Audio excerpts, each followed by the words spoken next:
بسم اللہ الرحمن الرحیم۔ السلام علیکم ورحمۃ اللہ وبرکاتہ۔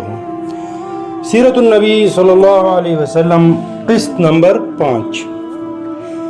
حضرت عبداللہ کی قربانی اور ان کی دیت۔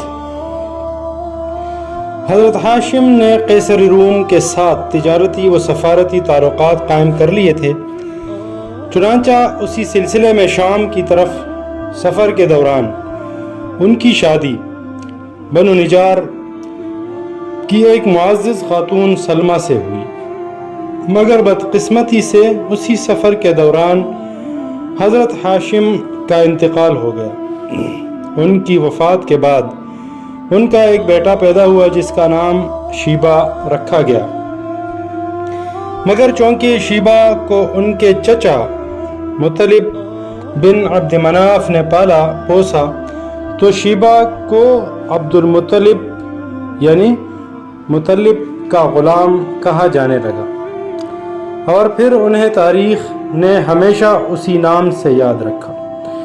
حضرت عبد المطلب بے حد حسین و جمیل، وجیح اور شاندار شخصیت کے مالک تھے۔ اللہ نے انہیں بے حد عزت سے نوازا اور وہ قریش مکہ کے اہم ترین سردار بنے۔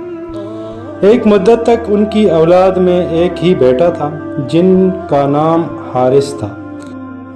حضرت عبد المطلب کو بہت خواہش تھی کہ وہ کثیر اولاد والے ہوں، چنانچہ انہوں نے منت مانی کہ اگر اللہ ان کو 10 بیٹے عطا کر دے گا اور وہ سب نوجوانی کی عمر تک پہنچ گئے تو وہ اپنا ایک بیٹا اللہ کی راہ میں قربان کر دیں گے۔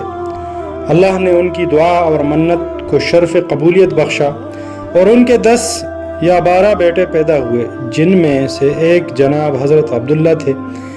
آپ حضرت عبد المطلب کے سب سے چھوٹے بیٹے تھے اور نہ صرف اپنے والد کے بلکہ پورے خاندان کے بہت چہیتے تھے۔ حضرت عبد المطلب کو ان سے بہت محبت تھی۔ 10 بیٹوں کی پیدائش کے بعد جب تمام کے تمام نوجوانی کی عمر کو پہنچے تو حضرت عبد المطلب کو اپنی منت یاد آئی، چنانچہ وہ اپنے سب بیٹوں کو لے کر حرم کعبہ میں پہنچ گئے۔ جب عربوں کے مخصوص طریقے سے قرعہ اندازی کی گئی تو قرعہ حضرت عبداللہ کے نام نکلا۔ حضرت عبد المطلب یہ دیکھ کر بہت پریشان ہوئے، کیونکہ شدت محبت کی وجہ سے ان کا دل نہ چاہتا تھا کہ حضرت عبداللہ کو قربان کر دیں، مگر چونکہ وہ منت مان چکے تھے تو اس کی خلاف ورزی بھی نہیں کرنا چاہتے تھے، چنانچہ حضرت عبداللہ کو لے کر قربان گاہ کی طرف بڑھے۔ یہ دیکھ کر خاندان بنو ہاشم کے افراد جن کو حضرت عبداللہ سے بہت لگاؤ تھا بہت پریشان ہوئے اور وہ حضرت عبد المطلب کے پاس آئے اور انہیں اس سلسلے میں مدینہ کی ایک کاہنہ عورت سے مشورہ کرنے کو کہا۔ چنانچہ جب اس کاہنہ عورت سے رابطہ کیا گیا تو اس نے اس کا حل یہ نکالا کہ حضرت عبداللہ کی جگہ خون بہا ادا کیا جائے۔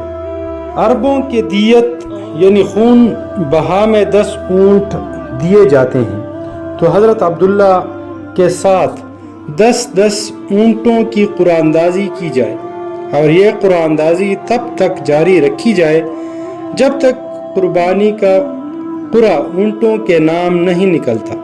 چنانچہ ایسے ہی کیا گیا اور بالآخر 10ویں بار قرعہ حضرت عبداللہ کے بجائے اونٹوں پر نکلا۔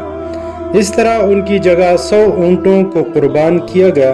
حضرت عبداللہ کی شادی بنو زہرہ کے سردار وہب بن عبد مناف کی بیٹی جناب حضرت آمنہ سے ہوئی، جن کے وطن سے تاجدار 2 جہان حضرت محمد صلی اللہ علیہ وسلم کی ولادت مبارکہ ہوئی۔ اس سے پہلے کہ ہم آپ صلی اللہ علیہ وسلم کی سیرت طیبہ کا باقاعدہ آغاز کریں، ضروری ہے کہ گروپ ممبران کو آپ صلی اللہ علیہ وسلم کی ولادت مبارکہ کے وقت قریش مکہ کے مذہبی، سیاسی، معاشرتی، معاشی اور تمدنی حالات سے روشناس کرایا جائے۔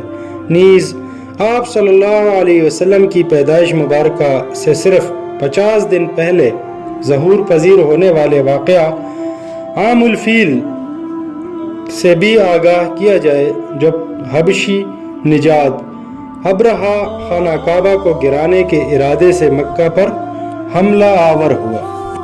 السلام علیکم ورحمۃ اللہ وبرکاتہ۔